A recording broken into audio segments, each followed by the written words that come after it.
तरह से उनकी जर्नी रही है, काफ़ी उतार चढ़ाव वाली जर्नी रही है। बट आपसे जानना चाहूँगा कि जब उन्होंने एंटर किया तो आपसे पहले क्या बातचीत हुई कि उन्होंने क्या कहा कि मैं बिग बॉस के घर पे जा रही हूँ और मुझे इस तरह का गेम प्लान करके जाना है? सो आई बी वेरी ऑनेस्ट। आपको सबको पता है कि निमृत ने अपने शो के बाद उसने एक ब्रेक लिया था, kind of a self sabbatical where she went out on a holiday to US to be with a brother and she actually wanted to pause, you know, एक वर्क लाइफ बैलेंस हर एक की life में होना चाहिए। तो she wanted to pause. In the meantime of course she was approach for Bigg Boss and she deliberated upon it कि भाई ये नहीं कि एकदम से उसने करा। She took her time to look at the pros and cons and for us it was very important that for me it was like opportunity doesn't knock your door twice, you know, and of course she has to be comfortable about it, which I think she was after some time when she started talking and she started having meetings. So then I think we weren't living together, in the sense she was in Mumbai and I was in Delhi, but we would connect on and off. So there was no game plan as such because उसने काफ़ी seasons देखे ही नहीं है, because she was working 2018-19 के बाद तो she was busy working, उसके बाद कॉलेज होता था, उससे पहले she was in 5 years in law school, so वो भी on and off common room में टीवी चल रहा है तो देख लिया। And when she finally signed it तो शी जस्ट टोल्ड मी कि मैंने रैंडम कुछ कुछ एपिसोड्स देखे वेयर शी फेल्ड हर एक सीजन के, just to feel get a feel what the game is all about, what the nuances are. And we never discussed what is a plan of action because she said मैं वो कुछ सोच के जाना ही नहीं चाहती because I really don't know what is going to come across. तो जैसी situation होगी I will handle it that way and I trust her because she is a very wise girl, mature girl. वो hostel में रही है 5 साल से, वो अकेले बॉम्बे में रह रही है पिछले 3 साढ़े 3 साल 4 साल से, so I know she can take care of herself and इसलिए मुझे कभी वो उस बात की टेंशन नहीं हुई थी कि she will not be able to handle it.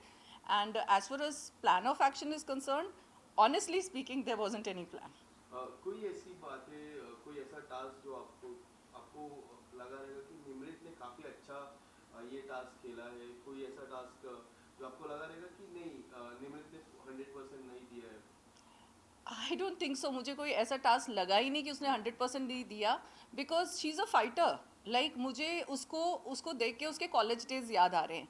So entire schooling college में वो इतनी एक्स्ट्रा करिकुलर एक्टिविटीज़ में पार्टिसिपेट करती थी, वेदर इट इज़ बास्केटबॉल और वेदर इट इज़ एथलेटिक्स. वो थोड़ी टॉल थी और you know, and she would always be there. और कॉलेज में भी यही था, whether it is debating, declamation, dramatics, वो हर चीज़ को इतने इंथुजियाज़म से पार्टिसिपेट करती है. तो मुझे लगता है कि she gave a best to every task, you know, right from the beginning. जब से उसने वो पकड़ा था सिर पे, you know, I could see she is the winner. Because for me, मेरे को लगा मेरा बच्चा देखो वहाँ खड़ा है and she is taking it bravely and वो she is a go गेटर.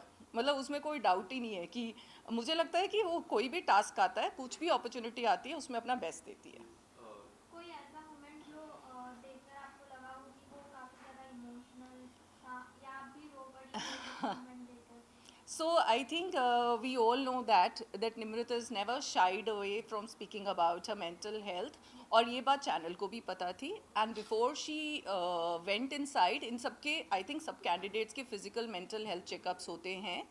And she was quite comfortable जब से मतलब उसने रिकवर किया, and she is been quite comfortable about herself. और मुझे नहीं लगता कि anything should stop you from doing a normal, leading a normal life, right? And of course जब वो बिग बॉस के कन्फेशन रूम के अंदर गई एंड उसने ये पूछा कि कोई मुझे देख नहीं रहा, and yet we all could see.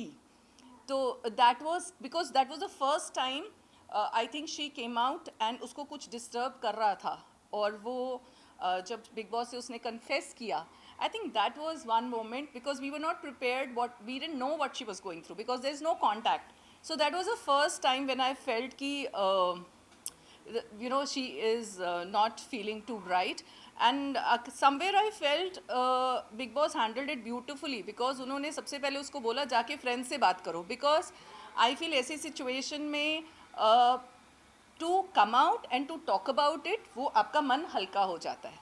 तो अगर वो सब लोग अगर वो इफ़ शी क्राइज और she talks it out, she feels better after that. So that particular moment I was little hum log, me and my husband, we became a little emotional, and I think I went out and spoke about it also. I gave out my take on that, but other than that I think she's handling herself beautifully. But mental health को लेके शालीन ने काफ़ी सारी बातें की जो काफ़ी unfair था, जिसमें सोशल मीडिया पे काफ़ी चर्चा हुई उस चीज़ को लेके, और बिग बॉस के घर पे भी चर्चा हुई।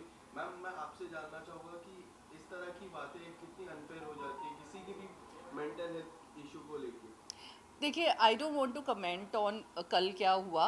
ये interview is not related to that at all, because मुझे नहीं मालूम पूरी सिचुएशन क्या थी, मुझे नहीं मालूम कि कौन ठीक है कौन गलत है, और मैं कुछ कमेंट भी नहीं करना चाहूँगी इस बात पे। But definitely all I want to say is we need to normalize mental health issues. Nobody is seeking sympathy over there, and it is empathy which one is looking for.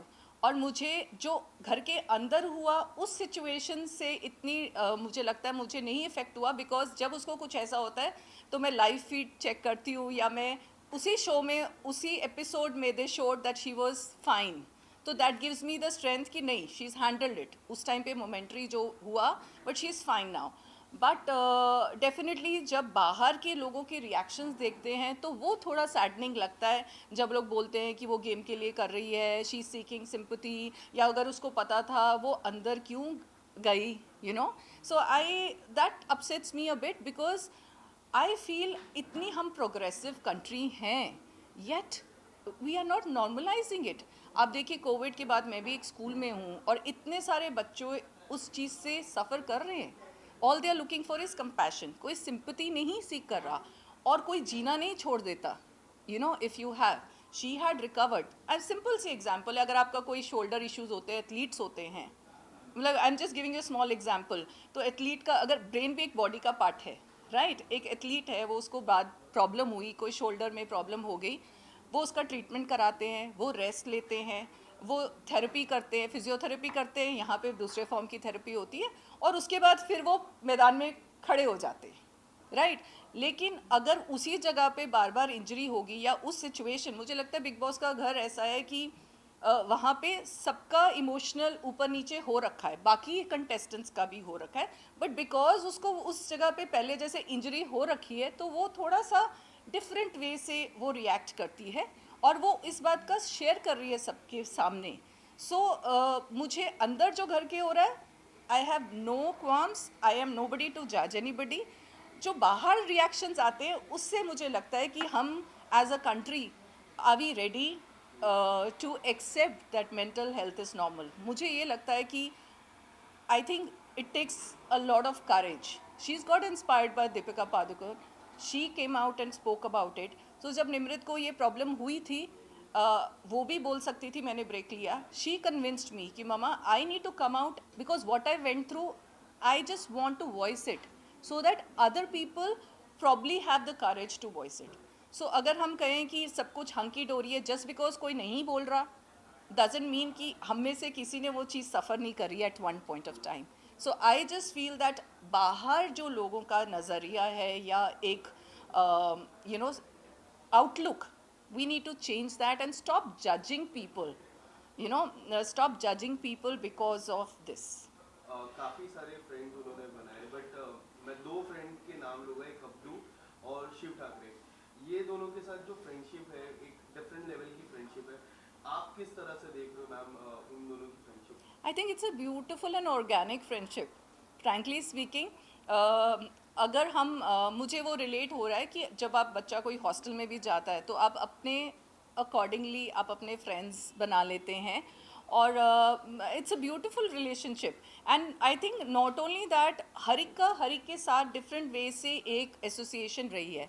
So I value every relationship she's made, and I think that's what the beauty of Big Boss is.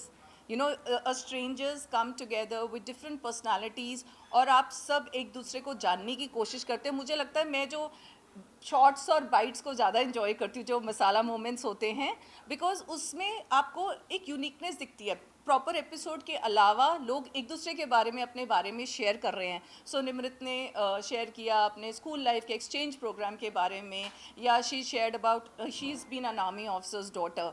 तो आपको पता है कि कितनी जगह वो लोग travel करते हैं और क्या क्या फेस करते हैं. अपने लॉ स्कूल के डेज़ के बारे में वो बात कर रहे हैं. तो मुझे लगता है ऐसे सबने अपने बारे में कुछ कुछ बोला है. सो दैट इज़ द, हम लोग सिर्फ एपिसोड के बेसिस पे उस जर्नी को जज ना करें. अगर टोटलिटी में देखें 60 दिन में it's a long time to stay with one another, और हर एक के साथ अपनी डिफरेंट बॉन्डिंग है. And I think when they all come out I would love to host each one of them. I would love to meet and connect with all of them, because whatever happened inside is it's just a game. But मुझे लगता है कि ये जो friendship and bond in fact सबके साथ है, that will be forever, right? Nobody is going to hold anything against each other. Ma'am आपने शुरुआत में कह दिया था कि Nimrat is a winner. Yes, absolutely. पर मैं आपसे जानना चाहूँगी कि निम्रत का उस घर में सबसे बड़ा कंपटीशन कौन है अभी? मैं नहीं बोल सकती कि कौन कंपटीशन है, बिकॉज हर कोई अपनी तरफ से बेस्ट कर रहा है, राइट? और हर कोई जैसे every day the situation is changing. कोई आप प्रिडिक्ट नहीं कर सकते कि कौन क्या कर रहा है. मुझे मालूम है कि she is giving a best, और मुझे उसमें विनिंग क्वालिटीज़ ये लिखती है कि अगर आप उसकी लीडरशिप देखो, whether she is wise, logical, the way she expresses her self, most importantly she is being natural. You know, she is just being her self. तो वो कुछ कैमरा के लिए नहीं कर रही है, या she is just projecting what she is. So she has no inhibitions. So I feel कि मेरे लिए तो वो विनर है. कोई कंपटीशन है नहीं है, I don't want to say anything, because like I said every day the dynamics are changing. So if you are giving your best, that is what is most important. एक आखिरी सवाल मेरा. हाँ जी. आपके हिसाब से टॉप 5 और टॉप 3 और विनर कौन होगा? विनर मैंने आपको बता Yes, दिया, winner आपने बता बता दिया. दिया. टॉप 3 टॉप 5 मैं कुछ नहीं बोल पाऊंगी, बिकॉज नहीं, मैं नहीं बोल पाऊंगी बिकॉज मेरे को देखिए, मैं सिचुएशन, मुझे पता है कि निम्रत उस सिचुएशन को कैसे निकल के आ रही है. मैं उसका ग्राफ दे सकती हूँ because I know her personally. मैं किसी और को पर्सनली नहीं जानती, तो वो सिचुएशन, किस सिचुएशन पे कौन कैसे रिएक्ट करता है, so it all depends upon that. So मेरे लिए वो टॉप 3 टॉप 5 का कोई वो नहीं है. जो भी होगा it's a healthy game, right? And it is not the end of life. That is also there कि अगर आप जीतते हैं नहीं जीतते, या कोई भी टॉप 5 टॉप 3 में, that's not the end of life. Big boss is such a platform, they all are lucky to be part of this season. It is doing so extremely well. इतनी अच्छी TRP आ रही है, and everybody, सब लोग इस platform के बाद सबने गेन करना है. There is no looking back at that. So that is there, but मुझे definitely I'm convinced that she has the winning qualities. She's a balanced person, and उसके जो emotions निकल के आ रहे हैं, लोग उससे connect कर पा रहे हैं. But उसका अगर ग्राफ देखें तो it is going upwards, onwards and upwards. And also I feel कि अगर वो prepared होती तो वो पहले अपनी ट्विटर पे एक्टिव हो जाती या कुछ होती. उसको ये सब कुछ नहीं पता था. she's been a very silent on Twitter. It's only आप later on देखिए कि कैसे लोग जुड़ गए हैं, कैसे उसके फैंस जुड़े हुए हैं उसके साथ, कैसे लोग उसको लाइक कर रहे हैं, अप्रिशिएट कर रहे हैं. तो मेरे लिए जो उसका ग्राफ है, इट्स फिनोमिनल. बिकॉज अगर वो प्लान करके गई होती तो वो ये सब चीज़ें पहले केटर करके गई होती. तो she did not, neither were I prepared. I join Twitter only for this. So whether it is social media, जितना लोग लाइक कर रहे हैं, बाकी के एक्स कंटेस्टेंट्स उसको लाइक कर रहे हैं, या जो लोग भी other co-stars, everybody is appreciating her game. So I honestly feel that she's the winner. Thank you so much, ma'am. Thank you.